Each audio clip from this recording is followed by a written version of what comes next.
Hello बच्चों, let's read the question. The question says which of the following pair is correctly matched? A. Anaphase 1, homologous chromosomes are separated. B. Metaphase 1, pairing of maternal and paternal chromosomes.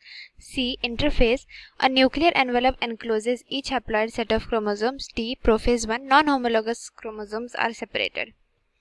तो आइए हम पहले इस question का की concept discuss करते हैं. की कंसेप्ट हमारा है about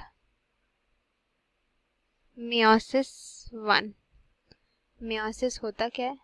it is a type of cell division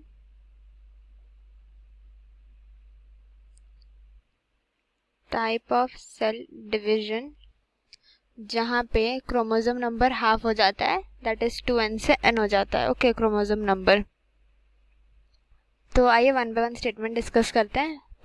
पहला ऑप्शन है anaphase 1, homologous chromosomes are separated. ये ऑप्शन है आपका करेक्ट.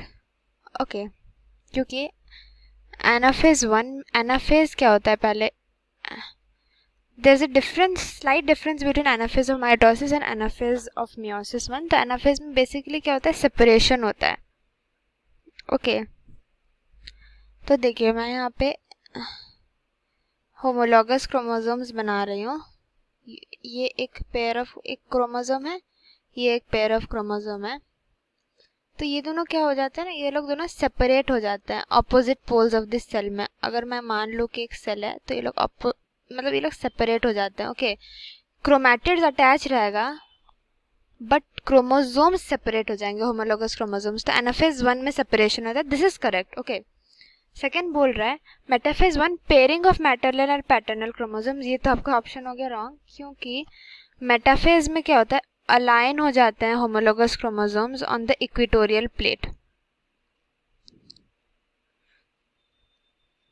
इक्वेटोरियल प्लेट में अलाइन हो जाता है.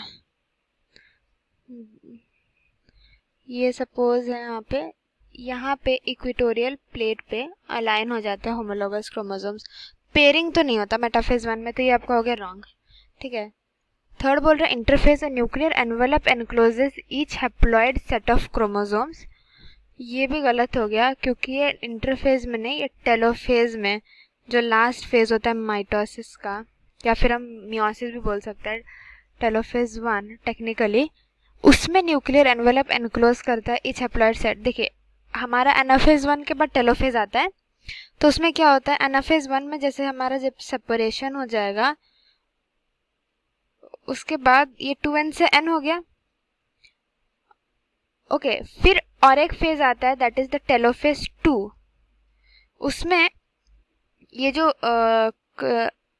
क्रोमैटिड्स भी सेपरेट कर जाएंगे टेलोफेज 2 में. ठीक है, क्रोमैटिड्स विल ऑल्सो सेपरेट. तो लास्ट में ना ये लोग डिवाइड हो जाएंगे, दैट विल कार्योकाइनेसिस फॉलो करेगा. तो यहाँ पे एक अपना बन जाएगा एक सेट ऑफ क्रोमोसोम्स, यहाँ पे हैप्लॉइड सेट ऑफ क्रोमोसोम्स आ जाएंगे. This is in telophase 2. तो इंटरफेज में तो नहीं होता, interphase is the resting phase. तो ये भी रॉन्ग हो गया आपका. अब आइए लास्ट पढ़ते हैं. लास्ट बोल रहा है prophase 1, non homologous chromosomes are separated. नहीं, ये तो एनाफेज 1 में होता है आपका सेपरेशन. प्रोफेज 1 में तो होता नहीं. प्रोफेज 1 में उल्टा क्या होता है आपका? पेयरिंग होता है. पेयरिंग, या फिर हम सिनेप्सिस भी बोल सकते हैं. सिनेप्सिस होता है, दैट इज ये एक है हमारा होमोलॉगस क्रोमोसोम, हम एग्जांपल लेते हैं, और एक ये लेते हैं. देखिए यहाँ जो है ये हमारा सिनेप्सिस हो रहा है, फिर क्रॉसिंग ओवर भी होता है. ये वाला जो हमारा है, मैटरनल और पैटर्नल जेनेटिक इंफॉर्मेशन एक्सचेंज होते हैं. तो ये प्रोफेज 1 में 5 स्टेजेस होते हैं, उसमें होता है. तो सेपरेट तो एनाफेज 1 में होता है. तो इस हिसाब से आपका करेक्टली मैच्ड पेयर कौन सा हो गया? Option A, anaphase 1. तो होपफुली बच्चा आपको समझ आया होगा. Thank you so much and best of luck.